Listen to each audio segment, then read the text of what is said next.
Hello everyone, now I will continue page number 47। कुछ मूल्यपरक प्रश्न। पौधों को उगने के लिए किन किन चीज़ों की ज़रूरत होती है? तो पौधों को उगने के लिए मिट्टी, खाद, पानी और सूरज की रोशनी की ज़रूरत होती है। ओके। कई बार हम डर के कारण आगे नहीं बढ़ पाते। क्या ऐसा करना ठीक है? तो ऐसा करना ठीक नहीं है। क्यों? क्योंकि कठिनाइयों से कभी घबराना या डरना नहीं चाहिए। कई बार हम डर डर के सामने क्या करते हैं, अपने डर के आगे अपने काम को बढ़ने नहीं देते। ठीक है।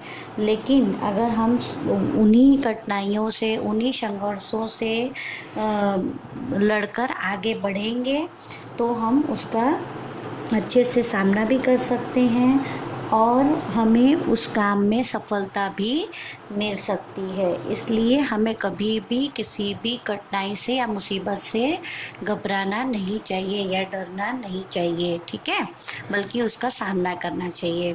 नेक्स्ट है सोच समझ की बात। अगर नन्हा बीज दरवाज़ा नहीं खोलता तो क्या होता? क्या वो धरती पे आ पाता? तो इसमें क्या है, अगर नन्हा भी दरवाज़ा नहीं खोलता तो वो अपनी जो उसकी जो दुनिया है, मिट्टी के नीचे जो अंधेरा होता है, यानी उसका जो दरवाज़ा अगर वो नहीं खोलता तो वो मिट्टी के नीचे की अंधेरी दुनिया में ही रह जाता। और वह क्या करता कि जब वो अंधेरी दुनिया में ही रह जाता तो वो बाहर की खूबसूरत रोशनी वाली दुनिया या धरती नहीं देख पाता। और साथ ही धरती पे जो भी सुंदर फूल पौधे जो भी उसकी कैटेगरी में आते हैं उनको भी वो नहीं देख पाता। इसीलिए नन्हे बीज ने अगर दरवाज़ा खोला तो वो खोलने के कारण ही वो बाहर की दुनिया को देख पाया, नहीं तो वो बाहर की दुनिया को कभी भी नहीं देख पाता। ओके। नेक्स्ट है कुछ करने की बात। 2 गमलों में अच्छी तरह मिट्टी भरकर उसे पानी से गीला कर लीजिए। ये आपके लिए है, आप चाहे तो घर पे ट्राई कर सकते हैं। ठीक है, जिनके पास फैसिलिटीज़ हों वो कर सकता है। तो इसमें ऐसा लिखा है कि 2 गमलों में अच्छी तरह से मिट्टी भरकर उसे पानी से गीला कर लीजिए। दोनों में आपको मिट्टी भरना है, दोनों में पानी डालना है। फिर उसमें किसी फूल के बीज डाल दीजिए। दोनों में आपको किसी फूल का बीज डाल देना है। एक गमले को धूप में रखिए और दूसरे गमले को अंधेरे कमरे में जहाँ सूरज की रोशनी ना पहुँचे। ओके, समझ में आया आपको? एक गमले को बीज दोनों में डालना है, लेकिन एक को धूप में रखना है, एक को अंधेरे कमरे में जहाँ पे सूरज की रोशनी नहीं आती है। अब धूप में रखे गमले में रोज थोड़ा थोड़ा पानी देते रहिए। अंधेरे कमरे में रखे गमले में पानी मत डालिए।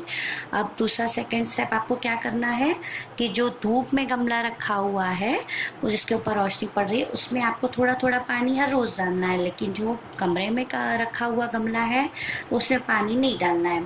कुछ दिन बाद आप ध्यान से देखिए दोनों में क्या अंतर आता है। ओके, दोनों में आपको बहुत बड़ा डिफरेंस दिखाई देगा। सबसे पहली बात कि किसी भी बीज को बढ़ने के लिए मैंने ऊपर बताया था सूरज की रोशनी, पानी, हवा, खाद, इन सब की ज़रूरत होती है। लेकिन अगर हम उस पौधे बीज को अंधेरे कमरे में रख देंगे, उसे सूरज की रोशनी नहीं मिलेगी, बाहर की हवा नहीं मिलेगी, उसे खाद नहीं मिलेगा, और इस तरह जब तीनों चीज़ें उसको एयर वाटर और पानी भी नहीं मिलेगा तो इस तरह वो क्या हो जाएगा, अंधेरे कमरे में वो कभी भी ग्रो नहीं करेगा। ठीक है, तो इस तरह का फ़र्क हमें दोनों गमलों में दिख सकता है। ठीक है, अब है नेक्स्ट, नीचे दिए गए गद्यांश को पढ़िए और सही उत्तर चुनकर लगाइए।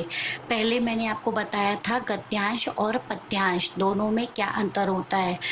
पद्यांश जो कविता की तरह लिखा होता है उसे हम बोलते हैं पद्यांश। कविता लिखी होती है और उसके कुछ क्वेश्चंस नीचे दिए हुए होते हैं, उनको पढ़ के हमें उनमें से आंसर्स फाइंड करने होते हैं।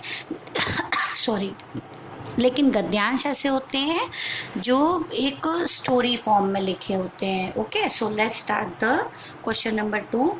एक किसान था, एक दिन उसने एक बीज बोया। वह जादुई बीज था। अगले दिन जब किसान उठा तो उसने देखा कि वह बीज एक जादुई पेड़ में बदल गया। ठीक है, उसने बीज जो लगाया था वो जादुई था, इसलिए उसका पेड़ भी कैसा आएगा, जादुई आएगा। उस पेड़ पर बहुत से खिलौने उग आए। किसान बहुत खुश हुआ। उसने सारे खिलौने छोटे छोटे बच्चों को दे दिए। ठीक है, जब उसने देखा कि उसने जो जादुई बीज लगाया था वो जादुई पेड़ में बदल गया और उस पेड़ पर बहुत सारे खिलौने उगाए हैं, तो किसान बहुत खुश हो जाता है और खुश होकर वो सारे खिलौने वो छोटे छोटे बच्चों को दे देता है। अब क्वेश्चन पढ़ते हैं, किसान ने किसका बीज बोया था? गुलाब, फली, जादुई फल? तो जादुई। पेड़ पर क्या उगाए? फूल, खिलौने, पत्तियां या गुब्बारे? तो खिलौने। Okay, so students, in our next video I will continue page number 47। Thank you.